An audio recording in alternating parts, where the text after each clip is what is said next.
There was no sign that anyone broke in. I mean, the door was locked when everyone got here. Lauren had just graduated from Mercer Law School.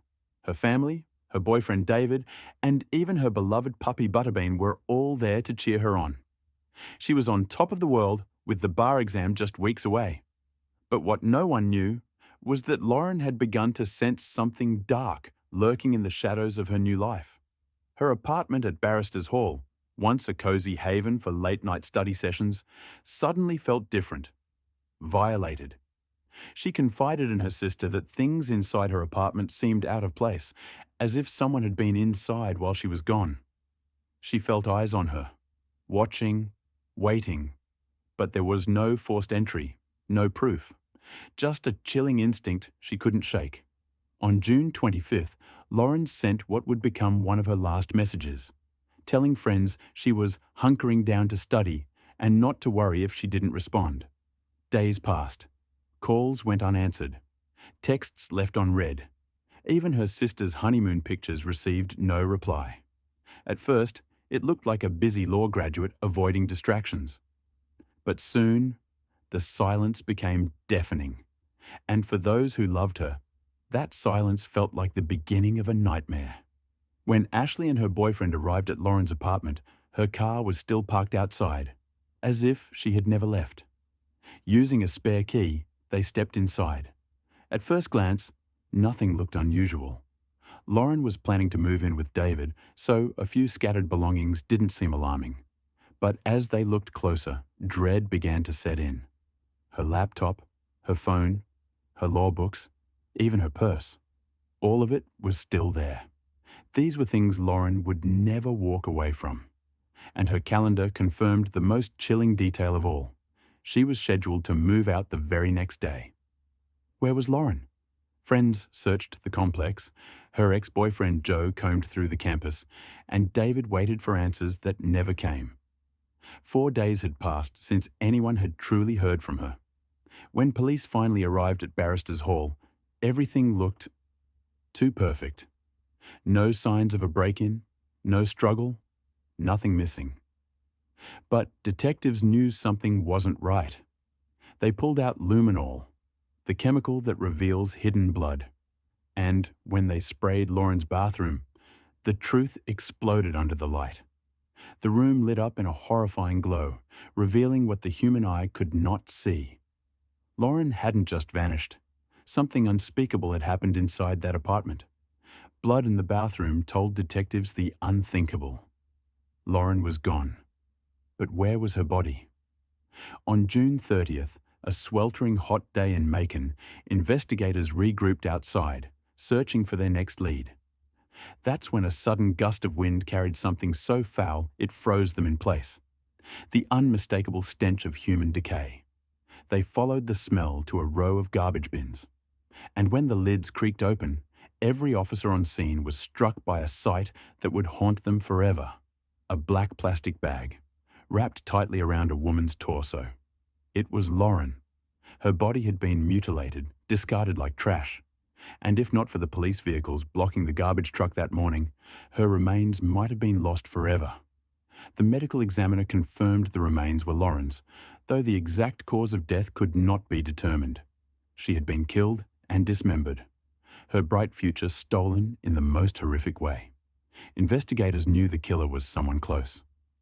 They began questioning everyone around Lauren, her boyfriend David, her ex Joe, her friends. All were cleared quickly. But one name stood out, a man who lived just steps away from Lauren's apartment. Someone who had even helped search for her in the days she was missing. His name? Stephen McDaniel. When asked when he last saw Lauren, his answer was chillingly vague. Last week, or maybe the week before. This wasn't just a neighbor. This was a man hiding something dark. As police searched the apartments, Stephen McDaniel hovered nearby, refusing to help, yet never leaving the scene. He followed every step investigators took, watching them move in and out of apartments like a shadow. His behavior wasn't just strange. It was unsettling. When the media arrived, Stephen was one of the first to step in front of the cameras. At first, His words sounded like those of a concerned neighbour. Lauren was my neighbour. No one's seen her since Saturday. Maybe she went out for a run and someone snatched her. But then, something slipped. When a reporter asked about the search around the parking lot, Stephen's tone faltered. He casually mentioned something no one outside of law enforcement should have known. Yeah, that's where they recovered the body. Or whatever they recovered from there. The word body hung in the air like a knife. Reporters froze. Officers exchanged glances. How did Stephen McDaniel know that?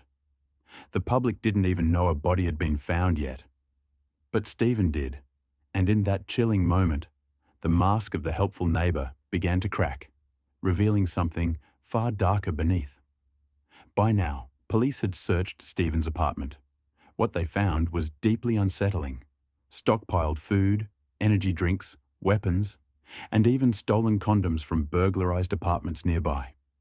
When questioned, Stephen mumbled excuses about being a virgin, about saving himself for marriage. His answers were inconsistent. His behavior? Bizarre. Detectives decided it was time to push harder. Inside the small interrogation room, the contrast was striking. Detective Patterson leaned forward, voice sharp, eyes intense, while Stephen sat almost completely motionless.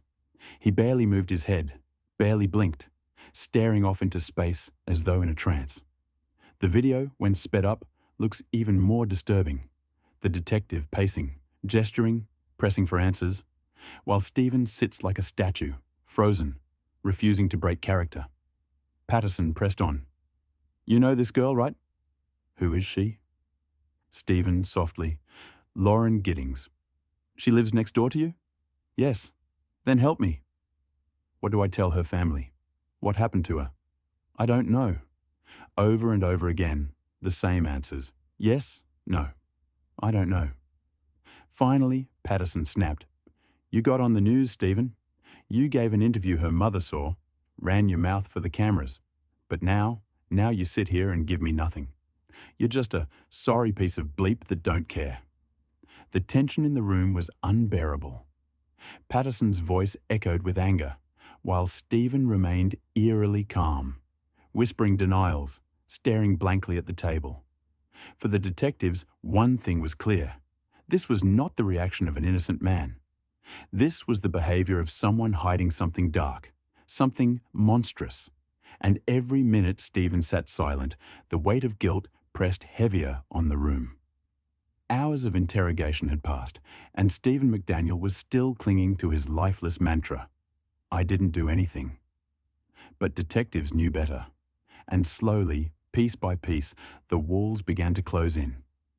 In his apartment, investigators uncovered a nightmare, a master key, giving him access to every room in the complex.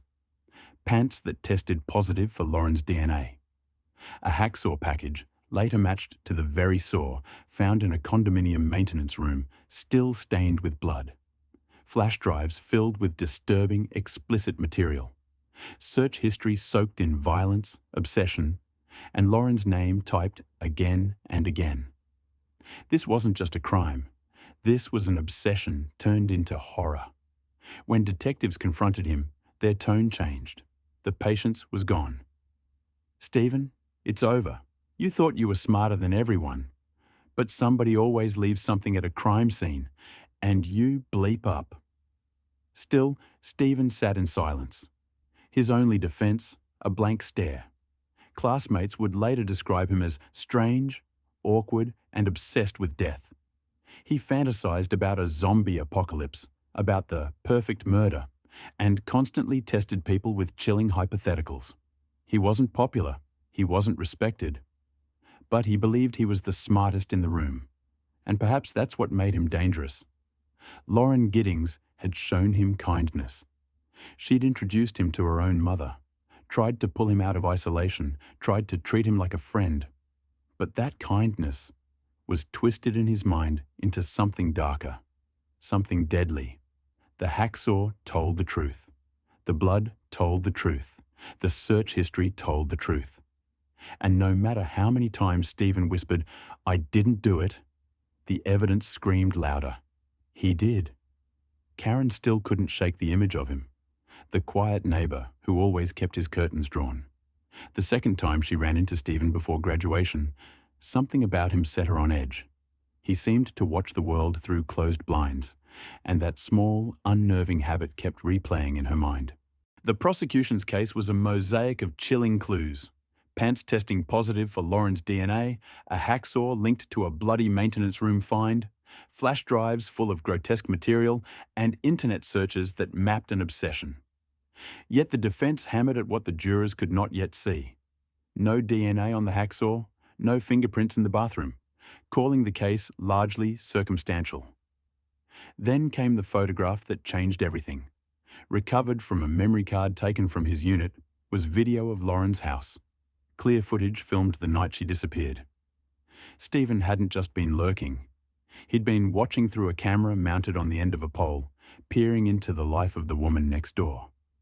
Evidence by evidence, the picture grew darker. The indictment closed the first chapter, and the trial, where truth and doubt would collide, was now inevitable. Stephen McDaniel had once been voted most likely to become famous.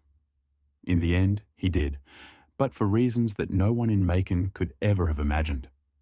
Prosecutors declared him the man responsible for Lauren's death, and St. Mary of the Mills Church filled with mourners who had come to say goodbye, though they could only bury her torso.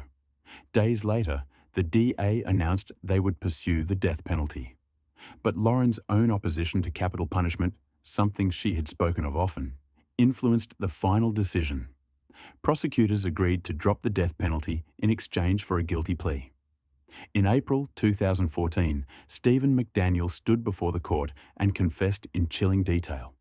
He told of slipping into Lauren's apartment at 4:30 a.m., masked and gloved, of watching her as she slept, until she suddenly awoke. He strangled her as she fought and screamed his name. Hours later, he returned with a hacksaw. What followed was so gruesome that even seasoned investigators could barely stomach his account. For Lauren's family, it was the nightmare they had feared, but now had to face in black and white. Her mother, Karen, said, "He should never be permitted to prowl the streets of this world again." Stephen McDaniel was sentenced to life in prison without the possibility of parole until 2041. From behind bars, he has filed appeals, handwritten letters, and even sued his own defense attorney, still claiming he was mistreated, still trying to claw back some control of the story. Each attempt has been rejected. But while Stephen fights from his cell, Lauren's family continues her legacy. Her sisters keep her memory alive at every milestone, every holiday, every run held in her name. Caitlin even named her daughter Lauren Magnolia in her honor. Mercer Law and Washington Park hold memorials, so she is never forgotten. In the end, this case was about more than a courtroom, more than a confession, more than the darkness of one man. It was about the light of Lauren Giddings, a daughter, a sister, a friend, and a young woman who dedicated her life to helping others. A light that one neighbor tried to snuff out, but which continues to shine, years after her death. Investigators still believe Stephen hasn't told the whole truth.